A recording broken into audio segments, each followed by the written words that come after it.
আসসালামু আলাইকুম রহমতুল্লাহ। দুপুরের খাবারের পরে কিছুক্ষণ ঘুমালে শরীরের কি লাভ হয় সে ব্যাপারে ছোট্ট করে আলোচনা করব। ভিডিওটি ভালো লাগলে শেয়ার করে দিবেন অন্য ভাইকে জানার জন্য। আর এরকম সুন্দর সুন্দর ভিডিও পেতে আমার আইডিটি আপনারা ফলো করে আমার সাথে থাকবেন ইনশাআল্লাহ।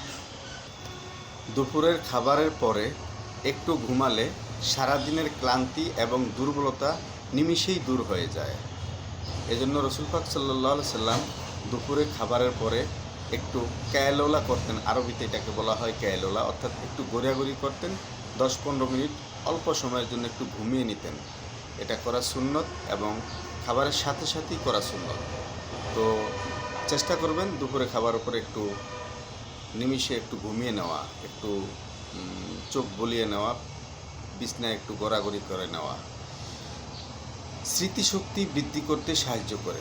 দুপুরে খাবারের পর একটু শুয়ে থাকলে, একটু ঘুমালে, 10-15 মিনিট, 1 ঘন্টা, আধা ঘন্টা ঘুমালে মানব জাতির বা মানুষের স্মৃতিশক্তি বৃদ্ধি হয়।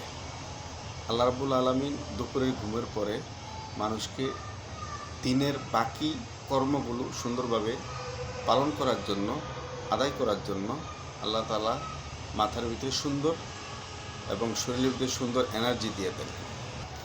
দুপুরে খাবার খেয়ে একটু ঘুমালে স্ট্রোক ও মানসিক চাপ কমে যায়। স্ট্রোক, বিভিন্ন কাজকর্মের টেনশান, বিভিন্ন ঝামেলা, বিভিন্ন পারিবারিক সমস্যা, এই সমস্ত সমস্যাগুলিতে যে টেনশন হয়, টেনশনের কারণে স্ট্রোক হয়। স্ট্রোক থেকে আল্লাহ রাব্বুল আলামিন হেফাজত করেন এবং মাথার চাপ, মানসিক যে চাপ, সে চাপটা আল্লাহ কমিয়ে দেন। দুপুরের খাবার খেয়ে একটু ঘুমালে শরীর চাঙ্গা থাকে। সারাদিনের কর্মব্যস্ত আবার নতুন পার করার পরে বাকি দিনটির যে কাজকর্ম আছে সে কাজকর্ম করার জন্য শরীরে উদ্যমতা আসে, শরীর শক্তি সঞ্চার হয়। তো আমরা চেষ্টা করব সব সময় দুপুরে খাবার পরে আধা ঘন্টা, 1 ঘন্টা একটু রেস্ট নেওয়ার জন্য বা একটু ঘুমিয়ে নেওয়ার জন্য। সহিহ হাদিস দ্বারা প্রমাণিত, রসুল পাক সাল্লাল্লাহু আলাইহি ওয়াসাল্লাম প্রত্যেক দুপুরে খাবারের পরে একটু রেস্ট নিতেন, একটু ঘুমিয়ে নিতেন, যেন বাকি দিনটি সুন্দরভাবে অতিবাহিত করা যায়।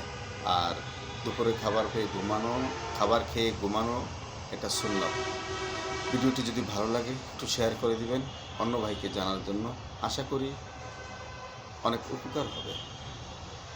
আর আমরা যারা নতুন কাজ করছি ফেসবুকে, আমাদের ভিডিওগুলো যদি আপনারা শেয়ার না করেন তাহলে তো ভাইরাল হবে না। আর আপনি শেয়ার না করলে আরেকজন তো আপনারটা শেয়ার করবে না, আপনার ভিডিও শেয়ার করবে না। সুতরাং চেষ্টা করবেন একে অপরের ভিডিও শেয়ার করার জন্য। লাইক কমেন্ট তো করবেনই। ধন্যবাদ রইল সবাইকে, অবিরাম ভালোবাসা।